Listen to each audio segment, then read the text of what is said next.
Баршаңызға сәлем, қалдарыңыз қалай? Бүгін бет терісін тегістеп, ылғалдандыратын және әжімдерді азайтатын маска жасаймыз. Ол үшін бір ас қасық жүгері крахмалы және бір шай қасық дрожжи салып, үстіне 150 мг сүт құйып, жақсылап араластырамыз. Қоспаны баяу отқа қоямыз. Үздіксіз араластыра отырып, қоюланғанша қыздырамыз.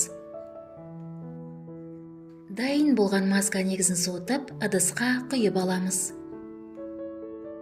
Жүгері крахмалы мен дрожжи бет терісін тартып, әжімдерді азайтады.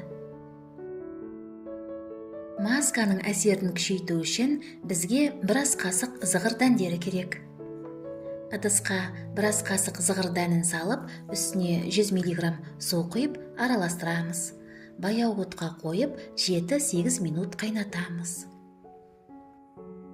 Дайын болған зығырды оттан алып, суытамыз.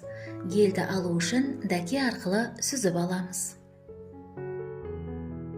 Достар, егер мені қолдағыңыз келсе, каналға жазылыңыз. Лайк басыңыз, видео рецептпен достарыңызбен бөлісіңіз, және жаңа шыққан рецепттерді жіберіп алмас үшін қоңырауды қосуды ұмытпаңыз.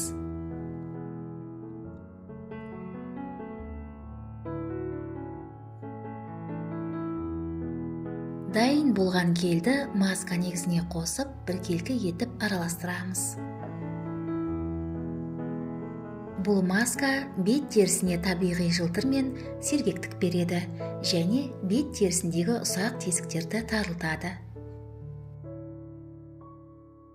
Дайын болған масканы шыны ыдысқа құйып, тоңазытқышта 1 аптаға дейін сақтауға болады. Масканы аптасына 3 рет қолыңызға, бетіңізге, мойныңызға және декольте терісіне жағып 20 минутқа қалдырасыз. Содан кейін қалған масканы жылы сумен жуасыз.